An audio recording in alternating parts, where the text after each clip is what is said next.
33 graus, a gente já começa o programa.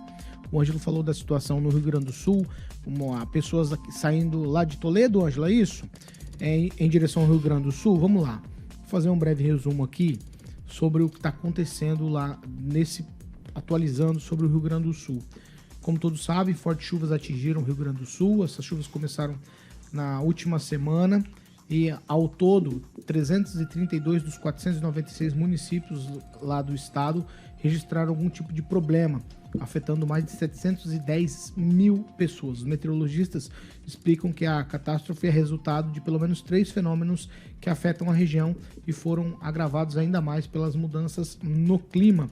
Em um boletim divulgado ontem, às 6 horas da tarde, a Defesa Civil do Rio Grande do Sul confirmou, infelizmente, 78 mortes em razão dos temporais. Outras 4 mortes que também estão confirmadas, elas estão sob investigação para verificar se tem relação com a tragédia. Além disso, há também 105 desaparecidos e mais 175 pessoas feridas. O presidente Lula anunciou medidas para agilizar o processo de socorro lá no Rio Grande do Sul, prometeu ações aí de longo prazo para lidar com as consequências das enchentes que atingiram 334 municípios. Acompanhado aí de uma comitiva de ministros, o presidente Lula sobrevoou a região metropolitana de Porto Alegre para avaliar os estragos causados pelas inundações. Junto com o presidente estavam o governador lá do Rio Grande do Sul, Eduardo Leite, o presidente da Câmara dos Deputados, Arthur Lira, o presidente do Senado, Rodrigo Pacheco, e também Edson Fachin, que é ministro do Supremo Tribunal Federal. Outros ministros também acompanharam o presidente Lula. Num pronunciamento lá, o presidente ressaltou a importância do Rio Grande do Sul e se comprometeu a mobilizar o governo para auxiliar no resgate e na reconstrução da infraestrutura do Estado. Vou abrir aspas aqui numa frase do Lula lá.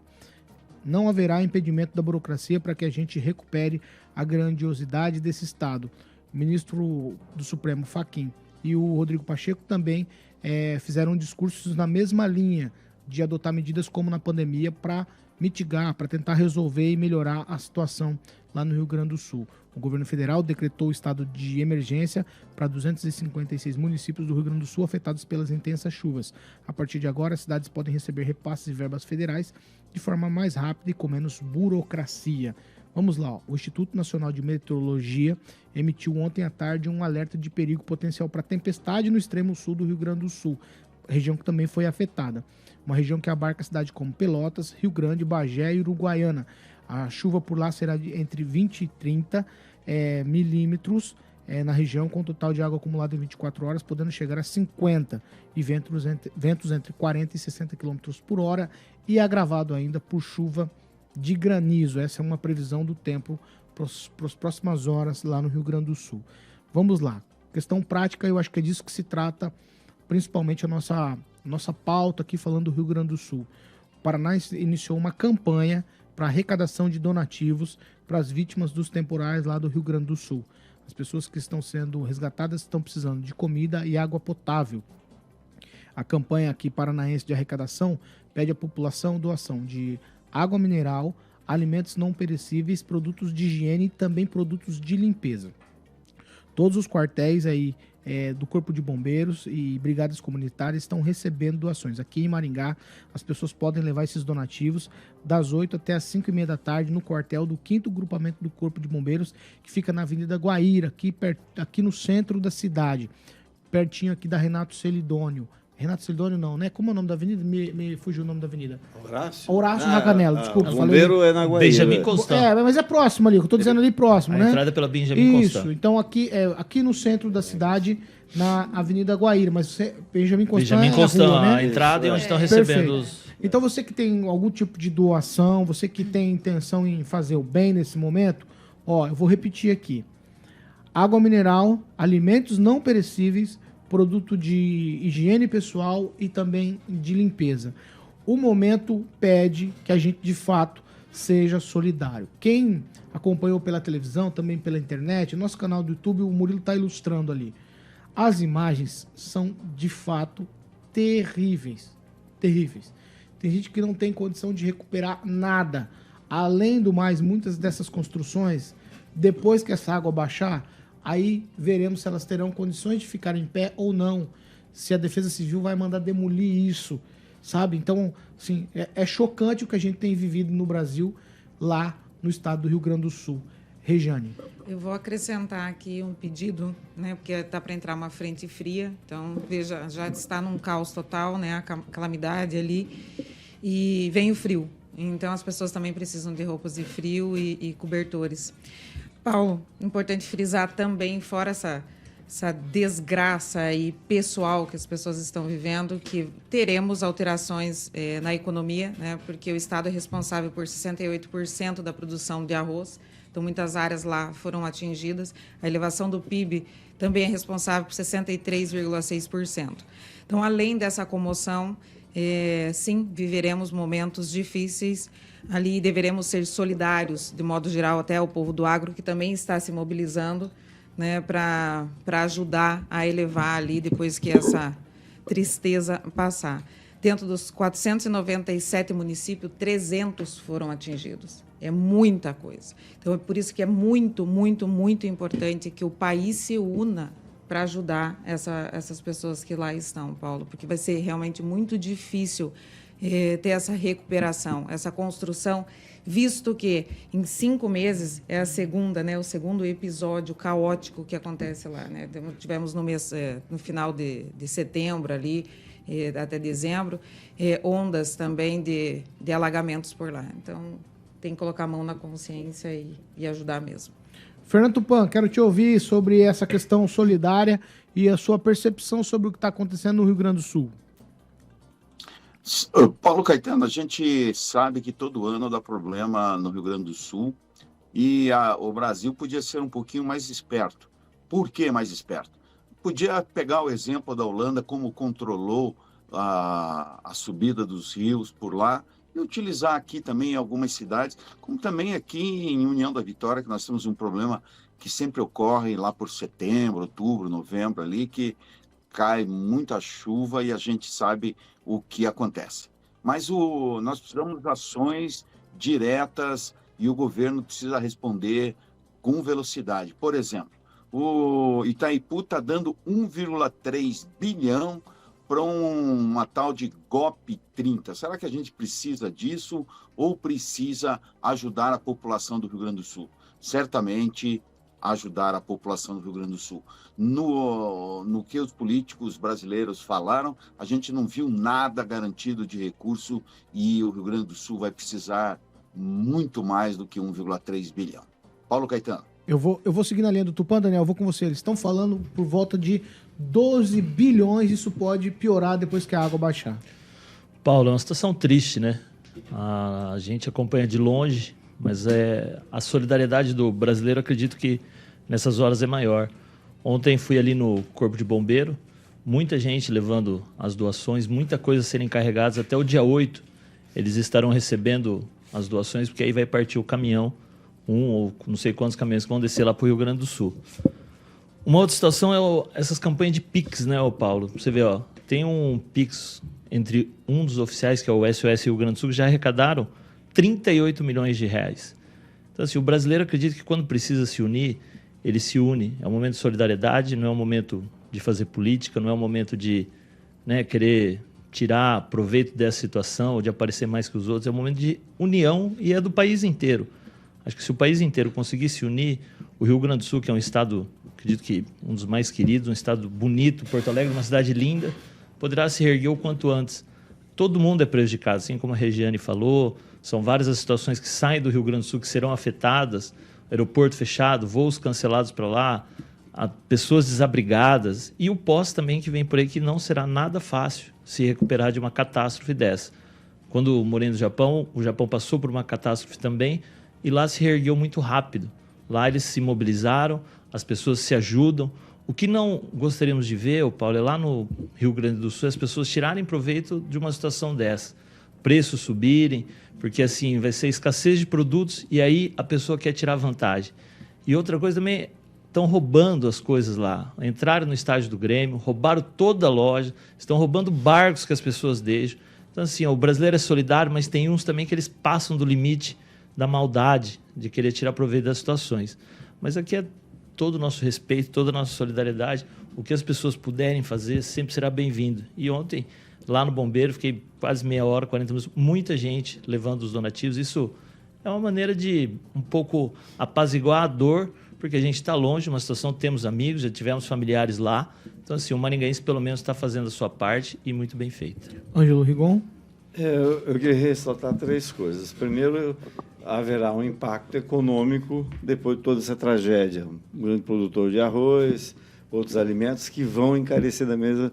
Então, é importante também, a segunda motivo, o segundo ponto, que as pessoas entendam que são necessárias atitudes de médio e curto e longo prazo para se evitar, né? Eu achei fantástica a colocação da ministra Marina, de que não existe mais aquela coisa, prevenção é urgência, né? Se você não pensar no seu filho, no seu neto, você não vai fazer nada, você vai fazer à medida em que acontecem os desastres. Então, que isso sirva de alerta para que as pessoas, a partir de agora, os governantes, pensem lá na frente.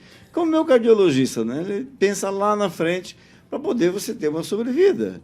Acho isso muito interessante. E, finalmente, a questão dos negacionistas climáticos, que isso sirva de lição.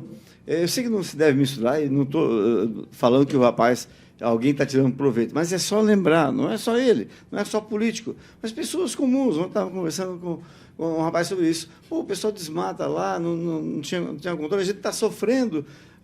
O que aconteceu lá atrás? Você vê o Van Hatten, que é gaúcho, publicou há pouco tempo, reforçando esse negativismo climático, que a gente está vendo aí. A gente está vendo aí o estado do Rio Grande do Sul, infelizmente, olha, de dar dó, porque Maringá, eu volto a dizer, tem uma grande comunidade que veio do Rio Grande do Sul. Nós temos na nossa área de Nis Neto, Antônio Messias Pimenta, um monte de gente que veio de lá. O primeiro dono do Jornal de Maringá foi do Rio Grande do Sul. Mas a gente tem um elo, uma ligação. E, como eu falei, o CTG, que, por sinal, foi fundado por um catarinense. A gente tem que pensar nessas 3 coisas, acredito eu, nessa hora. Evitar negativismo, pensar lá na frente e se preparar, porque o bolso vai doer. Pamela Bussolini? Nossa, Paulo, é uma situação tão triste, né, o que a gente está acompanhando no Rio Grande. Eu penso que, se não for a maior, deve ser uma das maiores, sem dúvidas, catástrofes naturais do Brasil. E o que me dói mais ainda é ver que existe uma certa desorganização no socorro a essas pessoas, né? Eu estava acompanhando o que os próprios gaúchos estão aí passando, né, até de informação, pessoas reclamando que o pessoal dos barcos, por exemplo, né, eu vi que teve gente que se reuniu com jet skis para fazer resgate, porque não é possível chegar em determinados locais, e que, de repente, apareceu equipes ali pedindo arraios do pessoal para poder ir para a água fazer resgate. Muito ajuda quem não atrapalha, né? Então, às vezes, vem algumas atitudes por parte do governo ali, em especial do Estado, do Rio Grande do Sul, que a gente fica se perguntando onde vai parar a humanidade, né? O Daniel estava falando essa questão do Pix. É importante a gente dizer isso aqui também no programa. Muitos gaúchos reclamando que da enchente passada, muitos recursos não foram repassados ainda pelo governo do Estado. Então, muitos estão divulgando Pix e vaquinhas de ONGs que estão ali atendendo pessoas mesmo, que estão na linha de frente ali no socorro, porque realmente, às vezes, a gente já paga imposto e não vê o retorno, né? Tem muita gente que vai, infelizmente, fazer o Pix aí para o governo do Estado, e parece que o pessoal está mais preocupado em trocar a foto de perfil do Facebook do que posar de herói, do que realmente socorrer as pessoas. Isso dói demais. E o que eu estou assim, realmente também preocupada, fora toda essa necessidade que a gente falou aqui de água, de higiene pessoal, enfim, de alimentos, pensar que daqui a pouco vem o frio também. Então, nós também precisamos começar a pensar aí em separar as nossas roupas, as nossas doações de roupas, de cobertores, porque a gente sabe que o Rio Grande do Sul é um estado que faz bastante frio e logo nós estamos aí na iminência de começar o período do inverno, que não vai ser fácil, ainda mais para essas pessoas que perderão tudo. Então, são tantos desdobramentos que a gente vai precisar de união, de compreensão e principalmente de muitas orações para esse estado, que realmente a gente fica triste, né, de acompanhar tudo isso. Eu também, o Rigon estava falando aqui sobre ligação com o estado do Rio Grande. Muita gente já foi para lá passear, eu já fui para lá algumas vezes, sei o quanto aquele povo é maravilhoso, é dedicado, não tenho dúvidas que a gente lançando mão de toda essa ajuda para enviar para eles, eles vão se reerguer, mas, é claro, vai precisar de muita união, muita consciência nossa e principalmente dos nossos governantes, parar de pensar um pouquinho em si, na própria promoção, na eleição desse ano e realmente socorrer as pessoas que precisam. Professor Jorge. Paulo, nós estamos falando de um evento novo. Há registros históricos já desde 1873 dessa situação. E a cota que chama de enchente acima dos 3 metros foi superada aí nesses 20 eventos que têm registros. Qual é a causa desse ponto?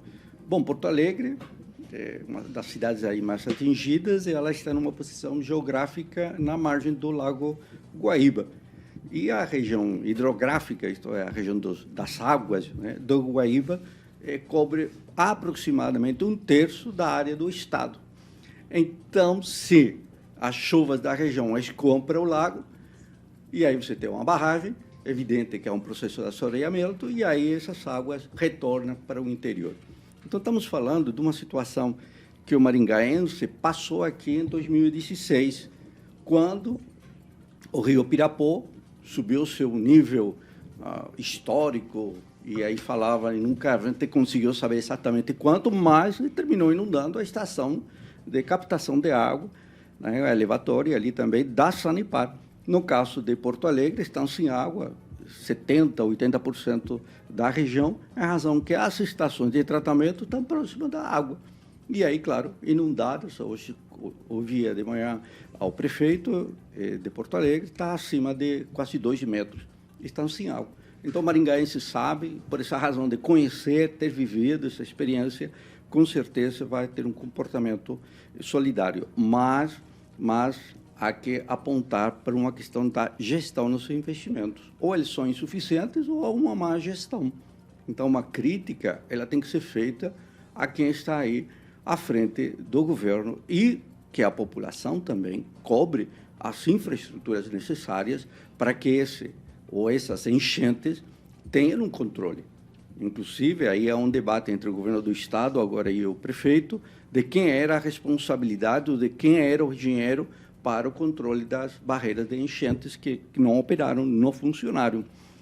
Então, temos aí uma história muito, muito longa e, lamentavelmente, além da história de desvios de dinheiro, que as pessoas se aproveitam, etc., nós temos também o embate ideológico agora, caindo nessas bandas em razão de ou terraplanistas, ou que não reconhecem, e aí você vai embaralhando uma crise humana, principalmente humana, resultado de ocupações de margens de rios. É muito, muito uma advertência também para o que se vive em uma escala menor, mas se vive aqui também em Maringá. O exemplo da inundação da estação de captação de água da Sanepar aqui já nos mostra, ela mudou de lugar? Não, ela continua no mesmo lado. Então, se temos uma nova elevação do rio Pirapó, poderemos ter o mesmo problema? Com certeza. E nós também vivemos aqui inundações na área central. Nós também vivemos inundações na Morangueira. Então, nós estamos frente a uma situação geral de mudanças das precipitações. E o plano diretor de Maringá, quando foi aprovado, ele foi aprovado com uma análise dos anos 90 das chuvas, o que não corresponde à realidade que estamos vivendo. Então, é necessário que a gente seja solidário, isso é fundamental, isso é a nossa natureza humana, mas também comece a olhar para os riscos ou as áreas de risco que estão por todos os lados, e a cidade de Maringá não está isenta desses problemas.